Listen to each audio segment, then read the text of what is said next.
बिस्मिल्लाहिर्रहमानिर्रहीम। अस्सलाम वालेकुम। आज हमने चैप्टर नंबर 6 का टॉपिक पढ़ना है एनर्जी एंड एनवायरनमेंट। हम एनर्जी जो है रोज़मर्रा ज़िंदगी में एनर्जी का बहुत ज़्यादा इस्तेमाल करते हैं और ये एनर्जी हम कहाँ से हासिल करते हैं? बाय बर्निंग ऑफ फ्यूल्स, यानी फ्यूल्स को जलाने से। मिसाल के तौर पर इलेक्ट्रिसिटी, बिजली एक एनर्जी है। कहाँ से हासिल होती है? जब हम फॉसिल फ्यूल्स का इस्तेमाल करते हैं। और भी ज़राए हैं लेकिन मेजॉरिटी जो है वो हम कहाँ से हासिल करते हैं? फॉसिल फ्यूल से। इसी तरह घरों में हंडिया पकाने के लिए हमें एनर्जी की ज़रूरत होती है, हीट एनर्जी की, वो भी हम कहाँ से हासिल करते हैं? फॉसिल फ्यूल से। तो जब हम एनर्जी को हासिल करने के लिए फॉसिल फ्यूल्स को जलाते हैं तो वहाँ से फॉसिल फ्यूल्स के जलने से कुछ ख़तरनाक गैसेस रिलीज़ होती हैं जो हमारे इन्वायरमेंट, हमारे माहौल को क्या करती हैं? पॉल्यूट करती हैं, आलूदा करती हैं। यानी हमें एनर्जी की तो ज़रूरत है ही और हमें एनर्जी हर हाल में चाहिए, लेकिन जब हम एनर्जी को हासिल करते हैं तो हम अपने इन्वायरमेंट को, अपने माहौल को क्या करते हैं? आलूदा करते हैं, पॉल्यूट करते हैं। तो हमारे पास यहाँ से फिर पोल्यूशन की डेफिनेशन क्या आ गई कि पोल्यूशन हमारे पास क्या है? तो पोल्यूशन से मुराद है हार्मफुल एंड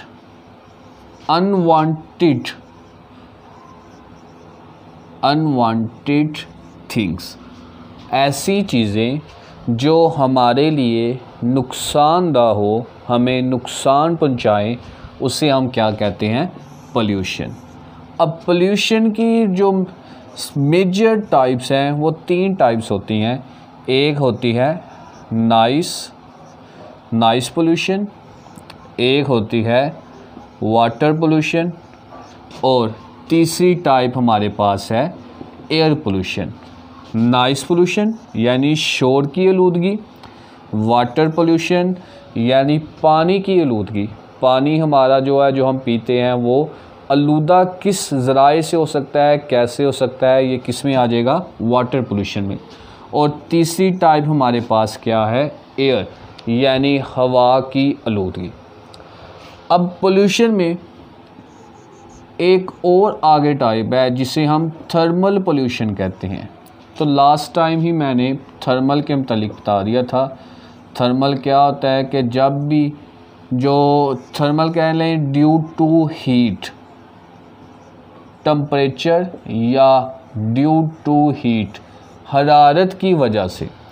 तो थर्मल पोल्यूशन से मुराद ये है अगर वो पोल्यूशन ड्यू टू टेम्परेचर या ड्यू टू हीट हो तो ऐसी पोल्यूशन को हम क्या बोलेंगे? Thermal pollution. तो अब हम मेजर जो टाइप्स हैं उनकी बात कर लेते हैं। सबसे पहले हमारे पास क्या है जी? नॉइस पोल्यूशन यानी शोर की आलूदगी। अब जिस तरह के नाम से ही जाहिर है क्या है जी? शोर। तो अगर पोल्यूशन शोर की वजह से आए, जिस तरह हम गाड़ियों का इस्तेमाल करते हैं, तो जब गाड़ियाँ जो है वो चलती हैं तो साथ उनमें हॉर्न या फिर ऐसी चीज़ें जो हमारे कान को नुकसानदा पहुँचाए, हमारे कान के लिए फ़ायदा मंद ना हो, उसे हम क्या कहते हैं? नॉइस। तो यहाँ पर पोल्यूशन की बात हो रही है तो वो जो पोल्यूशन होगी वो क्या कहलाएगी? Noise pollution. तो ऐसी पोल्यूशन जो या शोर क्या है? ऐसी तमाम चीज़ें, सारी चीज़ें जो हमारे कान के लिए नुकसानदेह हो, उसे हम क्या बोलेंगे? Noise pollution. दूसरा हमारे पास क्या है जी? Water pollution. तो वाटर पोल्यूशन से मुराद है पानी की आलूदगी। वाटर पोल्यूशन यानी पानी की आलूदगी। अब जिन ज़राए से जो हमारा वाटर है, पानी है, पोल्यूट हो, आलूदा हो जाए, उन ज़राए को हम क्या बोलेंगे कि वो क्या है, वाटर पोल्यूशन। मिसाल के तौर पर फैक्ट्रियों में जो है, फैक्ट्रियों में चमड़े का या कोई भी काम जब किया जाता है तो वहाँ का जो वेस्ट मटेरियल होता है उसको करीबी नदी नालों में फेंक दिया जाता है, जिसकी वजह से वहाँ पर जो पानी होता है वो आस्ता आस्ता क्या होता है, आलूदा होना शुरू हो जाता है। और उस पानी में जो आबी मखलूक है, जिस तरह मछलियाँ हो गई या और कोई आबी मखलूक है, वो पानी जो है, आलूदा पानी जो है, वो पानी की सरफेस के ऊपर, पानी की सतह के ऊपर एक तह जमा देगी। और वो तह क्या करेगी कि जो ऑक्सीजन है, यानी सूरज से रोशनी और एटमॉस्फेयर में जो ऑक्सीजन है, वो जो तह है वो उसको नीचे जो आबी मखलूक है वहाँ तक जाने में रोकेगी। तो जब वो वहाँ तक जाने से रोकेगी तो जाहिर सी बात है आबी मखलूक को जो हीट यानी सूरज की रोशनी और जब सबसे मेन चीज़ ऑक्सीजन, जब ऑक्सीजन नहीं मिलेगी तो आस्ता आस्ता वो जितने भी आबी मखलूक हैं वो क्या होंगे, आस्ता आस्ता मर जाएंगे। इसके अलावा वहाँ पर कुछ ख़तरनाक बैक्टीरिया होंगे, जर्म्स प्रोड्यूस होंगे, जिसकी वजह से वो जो पानी है वो पीने के लायक नहीं होगा, यानी हम उस पानी को पी नहीं सकेंगे। एक वक्त था कि जब जो ये ऐक वगैरह होती हैं, इनका पानी जो है वो बहुत साफ़ सुथरा होता था। लोग इसको पीने के लिए इस्तेमाल करते थे, कपड़े धोने के लिए इस्तेमाल करते थे। लेकिन जैसे जैसे फिर कह लें कि इंडस्ट्रियल में जो ये कारखाने हैं, फैक्ट्री हैं, इनमें डेवलपमेंट हुई, कारखानों की तादाद में इजाफ़ा हुआ, तो इन्होंने अपना सारा जो वेस्ट है वो सारा इन नदी नालों में, ऐक में फेंकना शुरू कर दिया, जिसके वजह से वहाँ में जो आबी मखलूक है उनको भी नुकसान पहुँचा और जो पानी पीने के काबिल था अब वो पीने के काबिल भी नहीं रहा। तो ये सारी चीज़ें जो हैं ये क्या करेंगी, वाटर पोल्यूशन, पानी की आलूदगी का सबब बनती हैं। उसके बाद है जी एयर पोल्यूशन, हवा की आलूदगी। तो एयर पोल्यूशन से मुराद ये है कि जिस तरह फैक्ट्रियां जो हैं, फैक्ट्रियां ख़तरनाक गैसेस रिलीज़ करती हैं, चमड़े को आग लगाई जाती है या और वहाँ पे फैक्ट्रियों में जिन चीज़ों को आग लगाई जाएगी वहाँ से जो है ख़तरनाक गैसेस रिलीज़ होंगी। वो ख़तरनाक गैसेस कहाँ पर जाएंगी, एटमॉस्फेयर में। जब हम सांस लेते हैं तो जब हम सांस लेंगे तो ऑक्सीजन के साथ साथ ये ख़तरनाक गैसेस जो हैं ये हमारे बॉडी में एंटर होंगी और हमारे बॉडी के जो ऑर्गन्स हैं, जिस तरह गुर्दे हैं, फेफड़े हैं, इन सब को वो क्या करेंगे, नुकसान पहुंचाएंगे। अब इसके अलावा इनमें जो है फॉसिल फ्यूल्स, इनका बहुत अहम किरदार होता है, क्योंकि हम गाड़ियों का इस्तेमाल करते हैं। गाड़ियों से क्या होता है, गाड़ियों से ख़तरनाक गैसेस, पीछे से सिलेंसर से क्या होता है, धुआं निकलता है। वो जो धुआं है वो बेसिकली बहुत ज़्यादा ख़तरनाक गैसेस है। यही ख़तरनाक गैसेस एटमॉस्फेयर में जाती हैं और वहाँ पर एटमॉस्फेयर को पोल्यूट करती हैं। इसके अलावा कुछ नेचुरल प्रोसेस भी होते हैं जो एटमॉस्फेयर को पोल्यूट करने का सबब बनते हैं। जिस तरह कह लें कि वोल्केनिक इरप्शंस है, यानी आतिशफ़शां का फटना, जंगलात को आग लगना। इसके अलावा जो डस्ट पार्टिकल्स हैं, तो ये नेचुरल प्रोसेस हैं, कुदरती तौर पर ये प्रोसेस हैं और ये भी हवा की आलूदगी का सबब बनते हैं। अब सवाल ये है कि हम इन पोल्यूशन से कैसे बच सकते हैं। अब इन पोल्यूशन से बचने के लिए हर जो गवर्नमेंट है, जो हर मुल्क की हुकूमत है, उन्होंने कुछ लॉज बनाए हुए हैं, कुछ कवानीन बनाए हुए हैं। अगर हम उन कवानीन को फॉलो कर लेंगे तो हम इन जो पोल्यूशन है वहाँ से बच सकते हैं। मिसाल के तौर पर हम फैक्ट्रियों में जो चमड़ा वगैरह होता है उसको आग लगाते हैं, जो हमारे पास वेस्ट मटेरियल होता है उसको नदी नालों में फेंक देते हैं। तो अगर हम इनमें एक ऐसा रास्ता इख्तियार कर लें कि हम इनको रीसाइकल कर सकें या इनको ज़ाया कर सकें, तो वहाँ से फिर जब रीसाइकल करेंगे, ज़ाया करेंगे, यानी नदी नालों में फेंकने की बजाय किसी और सोर्स के ज़रिए हम इनको ज़ाया करें, तो जो पानी और हवा की आलूदगी है हम वहाँ से बच सकते हैं। इसके अलावा हमारे पास नॉइस पोल्यूशन है, शोर की आलूदगी है। तो ये बेसिकली जो होती है ज़्यादातर ये जो नॉइस पोल्यूशन है और एयर पोल्यूशन, नॉइस और एयर पोल्यूशन जो ज़्यादातर है ये होती है गाड़ियों की वजह से। पहले ज़माने में क्या होता था कि गाड़ियों की तादाद बहुत कम होती थी, लोग शेयरिंग राइड्स का यूज़ करते थे। शेयरिंग राइड से मुराद ये है कि लोग क्या करते थे, एक जगह से दूसरी जाने के लिए बसों का इस्तेमाल करते थे या फिर वैगन वगैरह जो होती हैं, मज़दा वगैरह जो होता है, इनका इस्तेमाल करते थे। तो इनके इस्तेमाल से वो क्या होता था, गाड़ियों की तादाद जो थी वो कम थी। लेकिन अब हर बंदे ने अपनी अपनी राइड ख़रीद ली है, हर बंदा जो है वो अपनी गाड़ियों पे चल रहा है, तो जिसकी वजह से गाड़ियों की तादाद में इजाफ़ा हुआ है। जब गाड़ियों की तादाद में इजाफ़ा होगा तो इससे जो हमारी पेट्रोलियम मसनूआत हैं उनका भी ज़्यादा इस्तेमाल होगा, जिससे हमारे जो एनर्जी के ज़खायर हैं जो हमने उनको स्टोर किया हुआ है वो भी आस्ता आस्ता क्या हो जाएंगे, ख़त्म हो जाएंगे। इसके अलावा गाड़ियों की तादाद ज़्यादा होने की वजह से वो क्या करेंगे, ज़्यादा जो गाड़ियाँ हैं वो धुआं छोड़ेंगी। जब वो धुआं जो है वो कहाँ पर जाएगा, एटमॉस्फेयर में, तो हमारे एटमॉस्फेयर को भी वो क्या करेगा, पल्यूट करेगा। इसके अलावा सड़कों पर जब ज़्यादा गाड़ियाँ होंगी तो उनके हॉर्न बजने की आवाज़ या फिर गाड़ियों के जो सेंसर की आवाज़ वो भी ज़्यादा होगी, जिससे क्या होगा, नॉइस पोल्यूशन, शोर की आलूदगी में भी क्या होगा, इजाफ़ा होगा। तो अगर हम कुछ ऐसा ज़रिया अपना लें जिससे हम शेयरिंग राइड्स का इस्तेमाल ज़्यादा कर लें, तो शेयरिंग राइड्स के ज़्यादा इस्तेमाल करने की वजह से हमारा जो पेट्रोलियम मसनूआत हैं इनके जो हमने स्टोर किया हुआ है या इनके जो ज़खायर है वो भी आस्ता आस्ता ये कम मिक़दार में ख़त्म होंगे। उससे एयर पोल्यूशन भी कम होगी और नॉइस पोल्यूशन भी क्या होगी, कम होगी।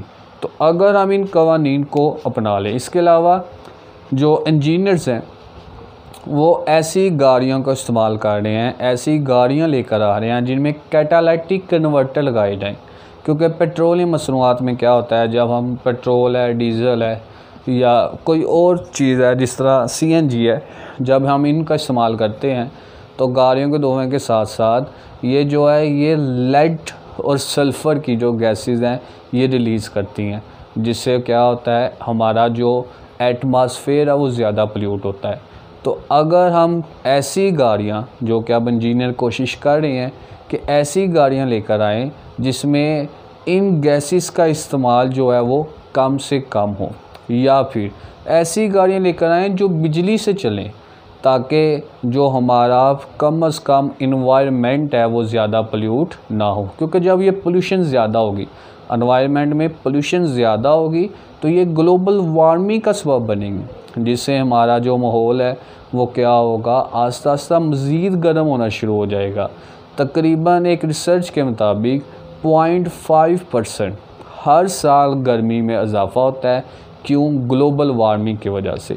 जब पोल्यूशन ज़्यादा होगी तो पोल्यूशन के ज़्यादा होने की वजह से जो एक एटमॉस्फेयर में एक लेयर बन जाएगी कार्बन डाइऑक्साइड की, और वो लेयर क्या करेगी, जो सूरज से हीट नीचे ज़मीन पर आती है तो वो हीट टकरा कर, सूरज की शुआएं जो हैं वो ज़मीन से टकरा कर ऊपर वापस जाती हैं।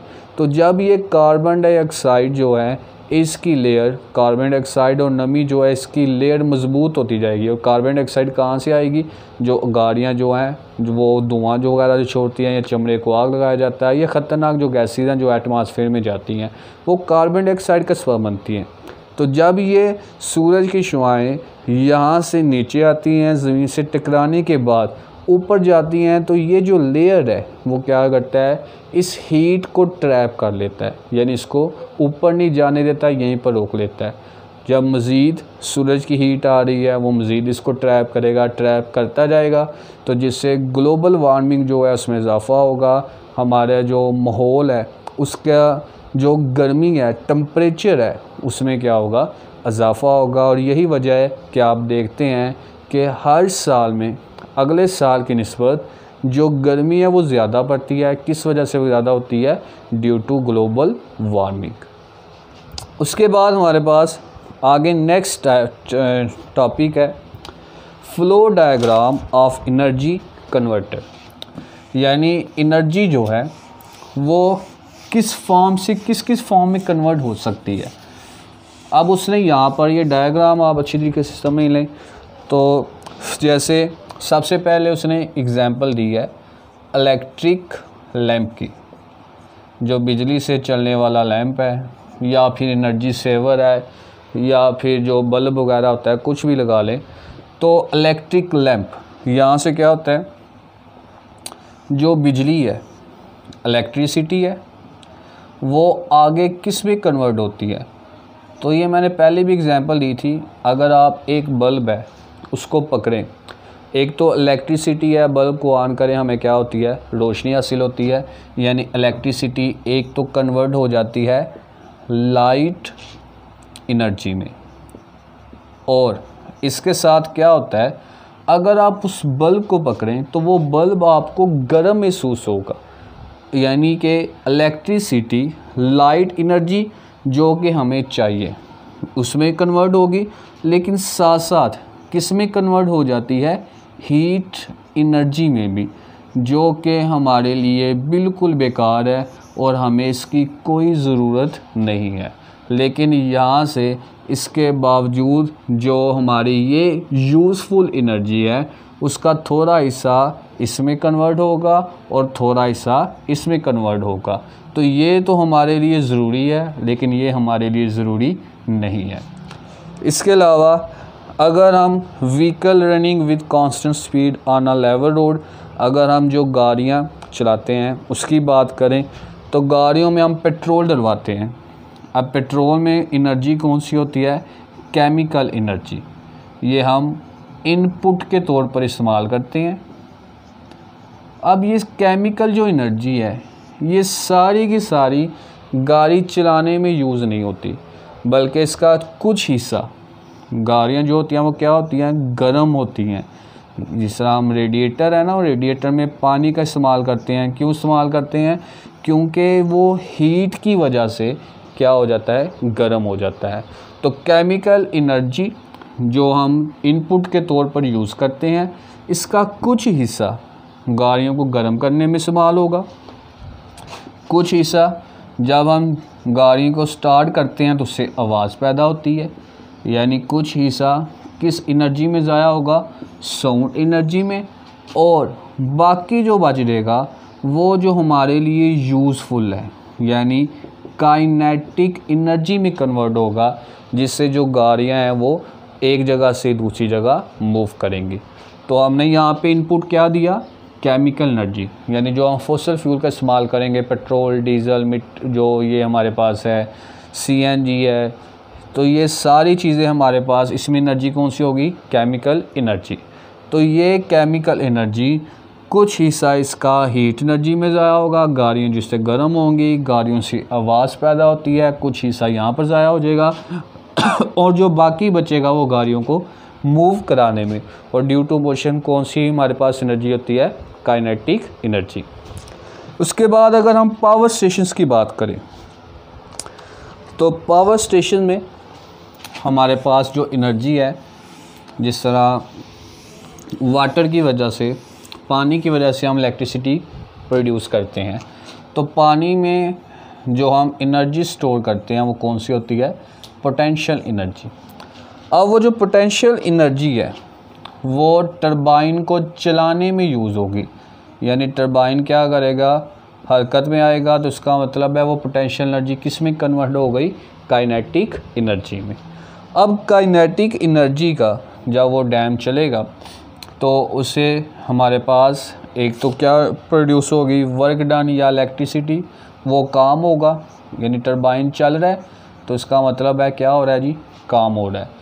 तो काइनेटिक एनर्जी का कुछ हिस्सा वर्क डन टरबाइन को चलाने में यूज़ होगा, और बाकी जो हिस्सा है वो किस में चेंज हो जाएगा, हीट में, और क्या होगा, साउंड, आवाज़, यानी टरबाइन गर्म भी होगा और साथ साथ उससे क्या होगा, साउंड।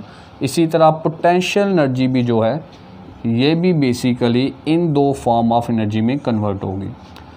उसके बाद जो वर्क डन होगा वो आगे हमें इलेक्ट्रिसिटी या फिर इलेक्ट्रिकल एनर्जी जो है वो इलेक्ट्रिकल एनर्जी या इलेक्ट्रिसिटी प्रोड्यूस होगी जो हमारे लिए यूज़फुल है।